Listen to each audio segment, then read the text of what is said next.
ادع إلى سبيل ربك بالحكمة والموعظة الحسنة وجادلهم بالتي هي أحسن إن ربك هو أعلم بمن ضل عن سبيله. الحمد لله رب العالمين والصلاة والسلام على أشرف الأنبياء والمرسلين نبينا محمد وعلى آله وصحبه أجمعين. Assalamu alaikum wa rahmatullahi wa barakatuh. All of the advanced students of hadith, may Allah subhanahu wa ta'ala grant you goodness. May Allah subhanahu wa ta'ala increase you in knowledge and love of the sunnah of the Prophet Muhammad sallallahu alayhi wa sallam. We welcome all of you to our second lecture, in which we will be discussing some of the techniques and principles that the scholars of hadith used to detect some of the hidden defects in hadith. And we talked in our previous lecture about how Allah subhanahu wa ta'ala chose from amongst his ummah those great and noble and knowledgeable scholars to preserve one of the great aspects of his revelation, and those are none other than the scholars of hadith. And we said today that we're going to mention some of the different principles and techniques of some of those great scholars in trying to detect some of the hidden defects that were found in the hadith. And this knowledge that we are discussing, okay, ilm al-ilal, knowledge of hidden defects, is the highest level of knowledge related to the sciences of hadith. And this science within the sciences of hadith is one of the most intricate and one of the most complex sciences from amongst all the other sciences of hadith. So today we're going to talk about the complexity and the difficulty of discovering hidden defects.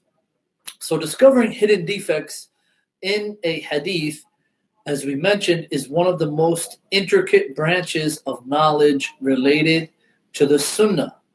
And hidden defects, they cannot be detected by the naked eye alone, except for the masters of hadith. So rather, detecting these hidden defects within the narrations, it requires expertise, it requires mastery of all of the sciences of hadith, all of the abwab related to mustalah hadith. And for one to even scratch the surface of trying to attempt to discover a hidden defect in a narration, one must first master mustalah al-hadith. They must first master the terminologies, okay, of the hadith of the Prophet Muhammad sallallahu alaihi wasallam. But not only master mustalah hadith, they must also master the names of narrators and those individual narrators' narrations. And it is necessary to not only be well versed and skilled with certain hadith terminologies, but also to keep in mind that many of the scholars of hadith differed in their definitions and their conditions of different types of hadith, and differed as well in their implementation of those terminologies in their books and in their compilations. So there is no way of acquiring a thorough understanding of the knowledge and techniques of discovering hidden defects except through numerous years of extensive research, of extensive practice, and mastering it hands-on through trial and error. And one of the first steps into gaining experience and prowess in discovering hidden defects is mastering takhrij, mastering referencing of the narrations, in which you bring reference to the narrations and refer them back to their original sources and original compilations. And when doing takhrij, okay, when you gather and categorize and analyze the different routes of transmission and the different wordings within the text, okay, and also You look at the different levels of accuracy and preciseness of the narrators, and you compare between the different chains of narration. So the fruits, okay, the fruits of mustalah al-hadith are acquired and manifested through takhrij and analyzing the different chains of narration to a particular hadith. So whenever the scholars of hadith suspected that there may be a hidden defect in a narration, what was one of the first things that they would do? They would first gather all of the different chains of transmission for that one text. Then they would analyze the different roots, compare them and contrast them with the other roots, while remembering all of the other existing supporting narrations, the corroborating evidences, and also the biographies of certain narrators. So the art of discovering hidden defects in the hadith of the Prophet Muhammad ﷺ is like no other talent, no other experience, or no other skill. Rather, some of the scholars, they say that it is inspiration and intuition that the scholar of hadith is born with. Many times the theories and principles studied and memorized within the books of mustalah have different applications when it comes to the practical implementation in dealing with the narrations hand-on.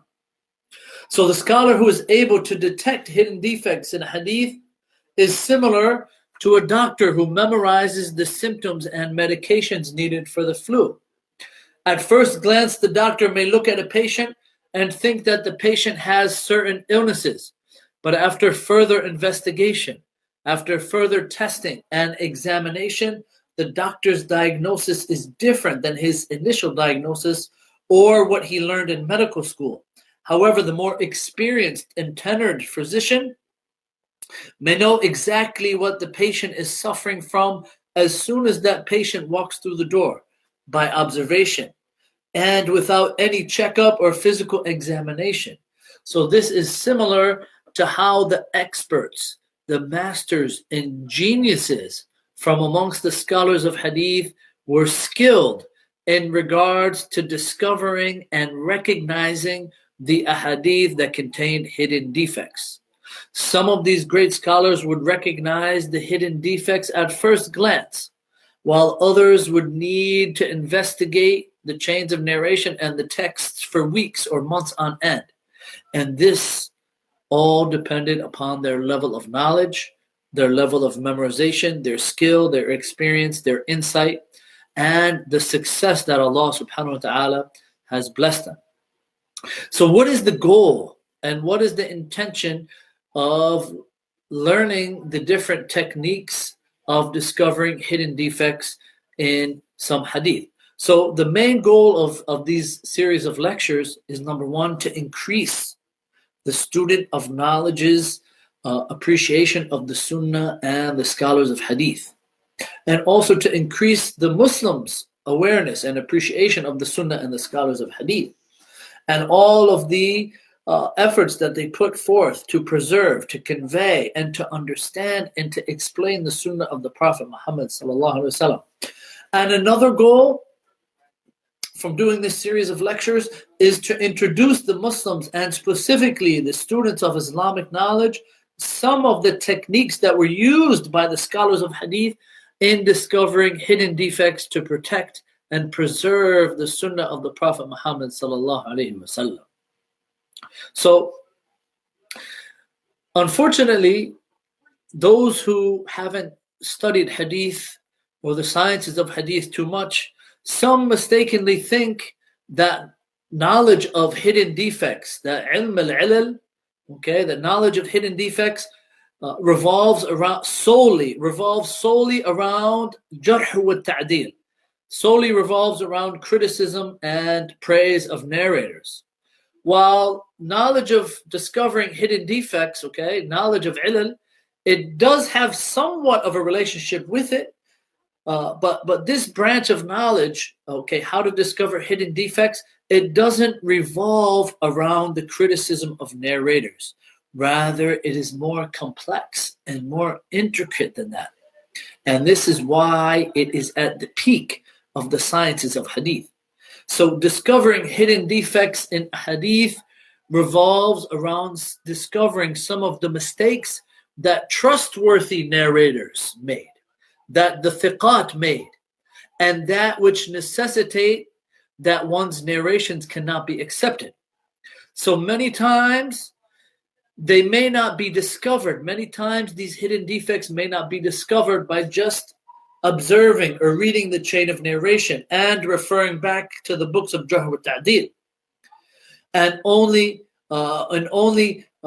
these defects, they cannot only be discovered by only considering adala and dabt, okay, the religiousness or the preciseness of a narrator, okay. Rather, this science is the science of ilal, of discovering hidden defects, is directly related to whether a narration can be considered sahih or whether it cannot be considered a sahih. Because we know that a hadith of sahih has 5 conditions that must be met for it to be considered sahih. Number 1, it must have a connected chain from the beginning to the end.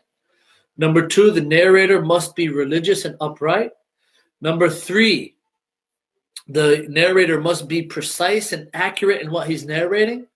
And number 4, the narration must be free from containing a narrator that narrates something that contradicts the narration of a sounder or more stronger narrator. And number 5, the narration must be free from defects in its chain or in its texts. So, brothers and sisters, dearly beloved students, knowledge of discovering hidden defects and learning the techniques is extremely important for the students of knowledge, and particularly for the students of hadith and the students of the sunnah of the Messenger sallallahu alaihi wasallam.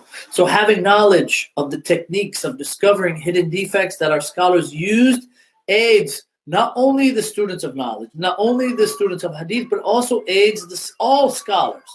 It aids the scholar of fiqh, the scholar of aqidah, the scholar of tafsir, to distinguish between the weak and authentic narrations attributed to the Messenger sallallahu alaihi wasallam.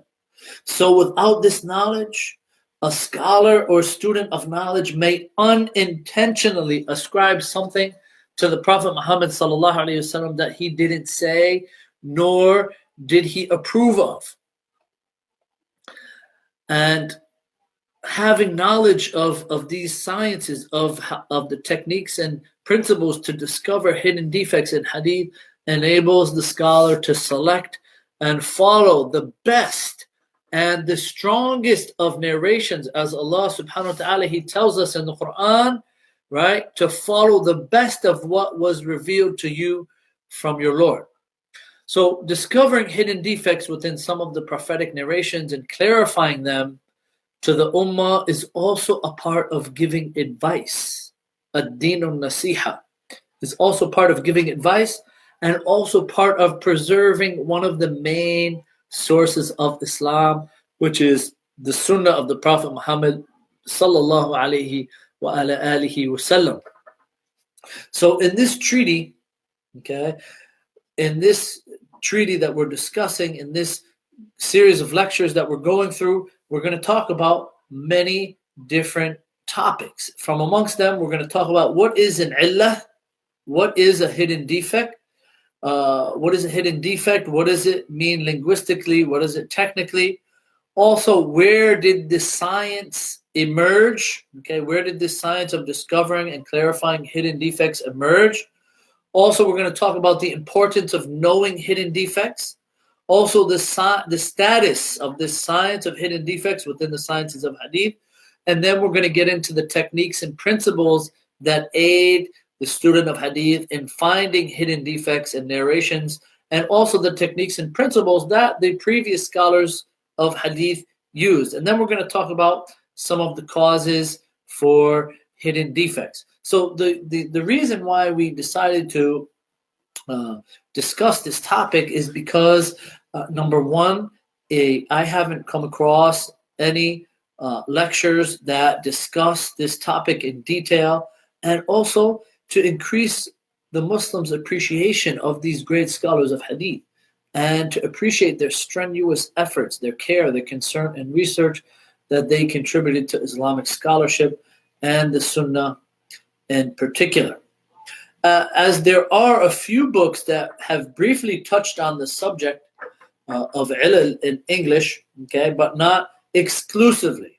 Okay, there is a book by Muhammad Hashim Kamali, called A Textbook of Hadith Studies, where he talked about this science in brief, not in detail.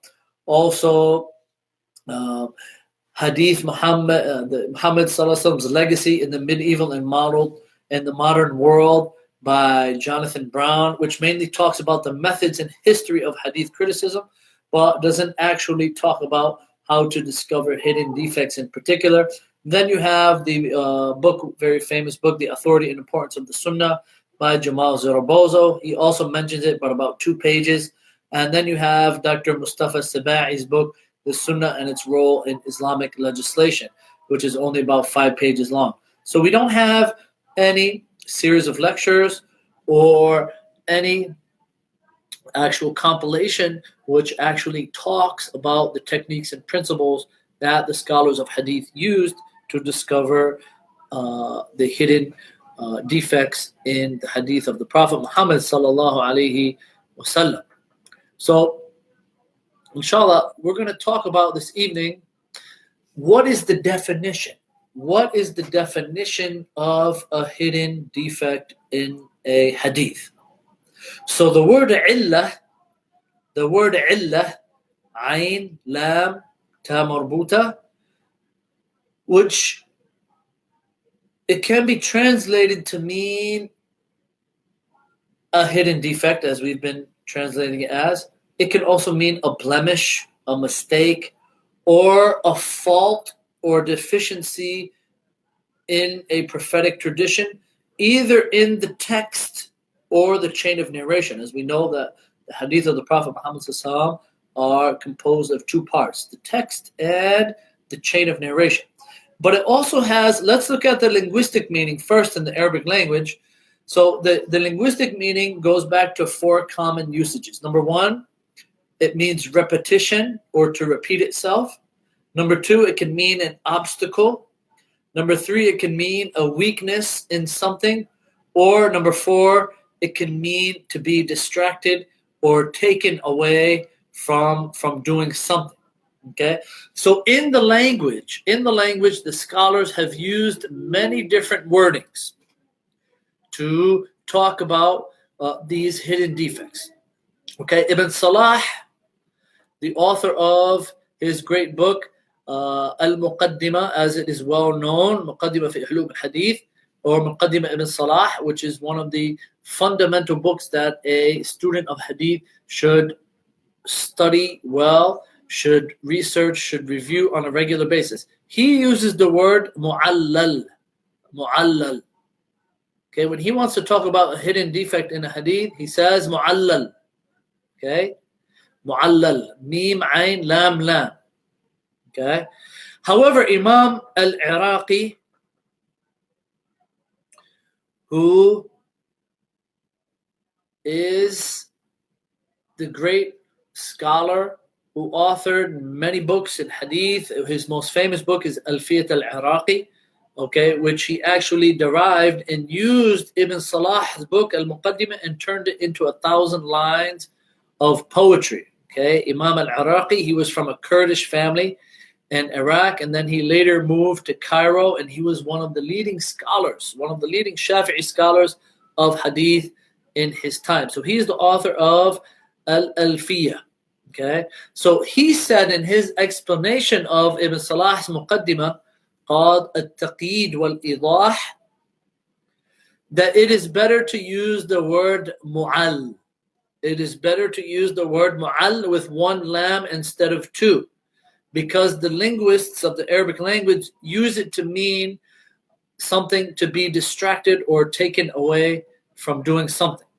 So there is another usage, okay, which is more common and more popular, even though there exists much different in regards to its usage amongst the scholars, okay, which is ma'lul, ma'lul, ma'lul, mim, ayn, lam, waw, lam, ma'lul. Okay, so this usage is more common and more popular. Okay, and there are many scholars who have chosen this terminology, such as Imam Suyuti, Imam al-Nawawi, Ibn Salah uses it, al-Fayruz al-Abadi, he uses it in al-Qamus, Ibn Sayyida, many of the scholars of Arabic linguistics use this as well.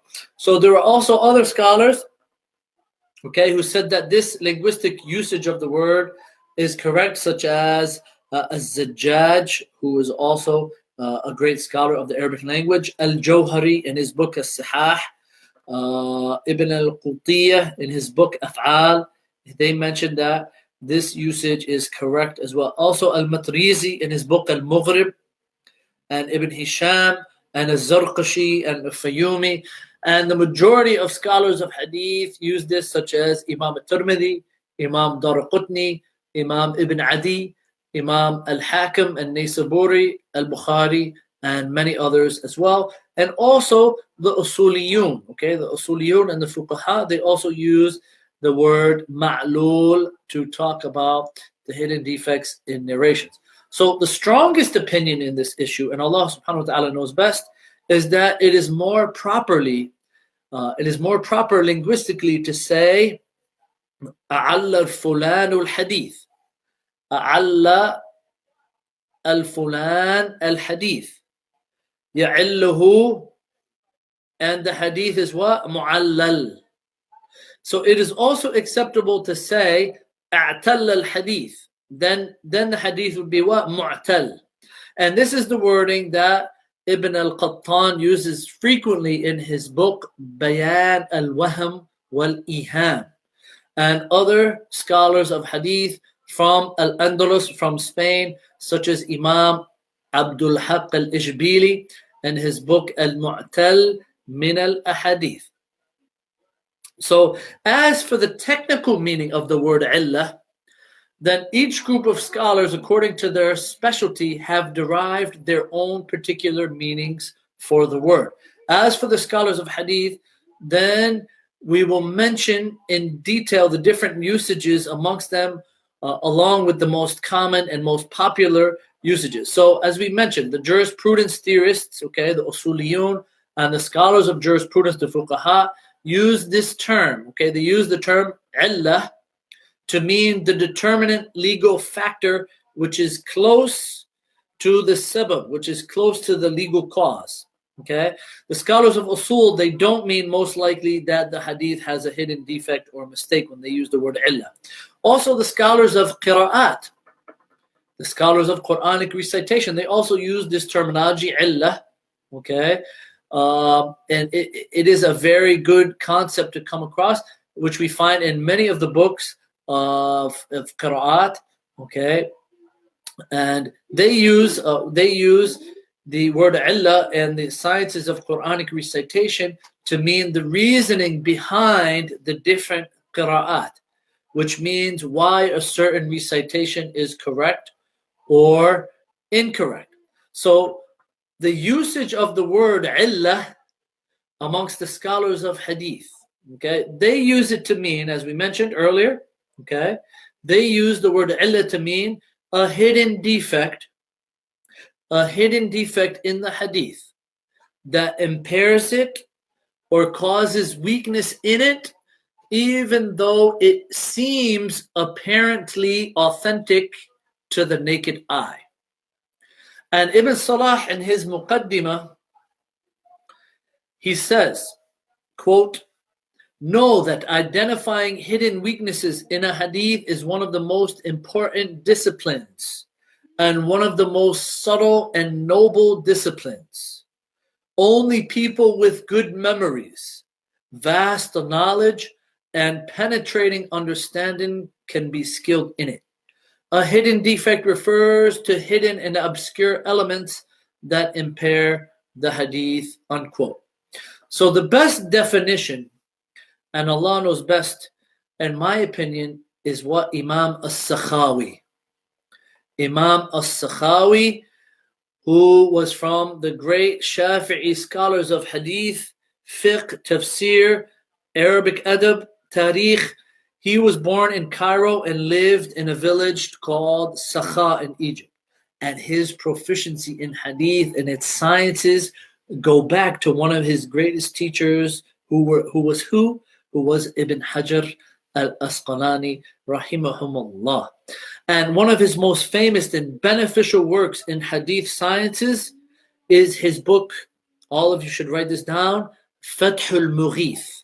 Fathul Mughith, which is one of the most beneficial books that were ever written about the sciences of hadith. So Imam al-Sakhawi died in the year 902 after the Hijrah.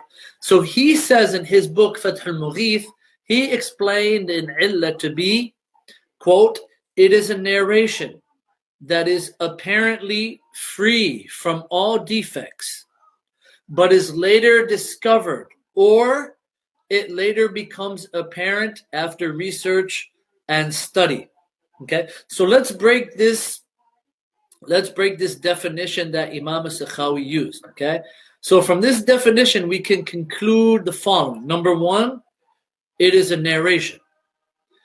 And any part of the narration can contain a defect, either the chain, the sanad, or the matn, the text. Number two, apparently free. So when observing the apparent characteristics of the narration, the chain and the text both seem apparently authentic. Before gathering the different chains of narration and routes of transmission and comparing and contrasting them all.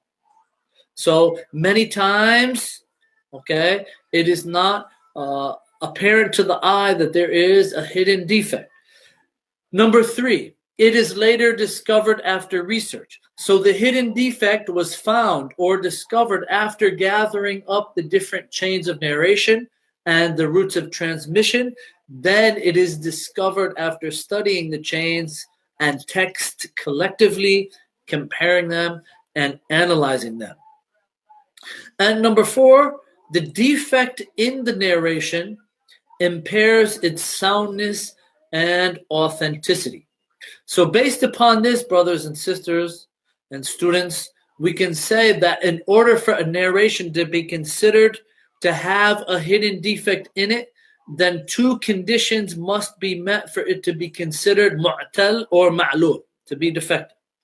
Number one, the defect has to be obscure or it has to be hidden. And number two, the defect in the narration negates its outward appearance of being sound and authentic. So with these two conditions, okay, the following should not be considered as a hadith that are mu'tal or ma'lul or defective. Number one, okay, defects that are apparent when observing the chain and text, such as the narrator being a liar, okay, because this would go back to the sciences of jarh or tadeel, or whether the narrator be known to be a liar, or the narrator lying in that specific narration, or a narrator being known for his open disobedience or for his weak memory. That's number one. Number two, the type of defects that do not impair the soundness of the narration. So Imam Ibn Salah, he also mentions in his Muqaddimah, he says, quote, so a hadith with a hidden defect is one in which scholars have found a defect that impairs its soundness even though it appears to be sound.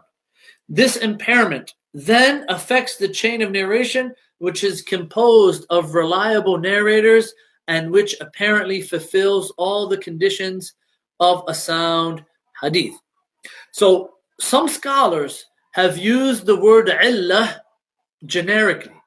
In other words, for any narration that contains any defect, whether apparent or inapparent, such as the narrator being a liar, making mistakes, or the chain being disconnected, or a successor of the companions narrating, or from the tabi'een narrating directly from the Prophet Muhammad ﷺ while omitting the companion. So this would also depend upon the scholar himself. As some defects, as we mentioned earlier, some defects may be apparent to some scholars while others may be hidden and unapparent. So what does this depend upon? This all depends upon the level of knowledge, the level of memorization, the level of expertise and understanding of that particular scholar. Imam al-Tirmidhi, rahimahullah, he used the word illah to mean that an abrogated narration, even though it is sound, has been affected by something that necessitates not acting upon it, such as being abrogated by another text. So we can conclude from what we learned about the linguistic meaning of illah and the technical meaning of illah according to the different scholars, and specifically the scholars of hadith, that the usage of the term illah amongst the scholars of hadith is the specific usage that Imam al-Sakhawi mentioned in Fath al-Maghith that we mentioned earlier. So may Allah subhanahu wa ta'ala increase us in knowledge and love of the sunnah of the Messenger sallallahu alayhi wasallam, and may Allah subhanahu wa ta'ala open our eyes and open our hearts to acquire some of this great sacred knowledge of the sunnah of the Prophet Muhammad sallallahu alayhi wasallam, so that we can appreciate the sunnah, appreciate the scholars of hadith, and understand the great juhud, the great efforts that they put forth to preserve, to take care of, and to protect the sunnah of the Prophet Muhammad sallallahu alayhi wa alihi wasallam, and to transmit it from one generation to the next. So may Allah subhanahu wa ta'ala increase you all in goodness. And until next time, bi'idhnillah, we will see you all in our next lecture, and we're going to talk about briefly about the history of the emergence of this science. So, salam alaikum wa rahmatullahi wa barakatuhu. May Allah subhanahu wa ta'ala bless all of you. Jazakallah khair wa barakallahu feek.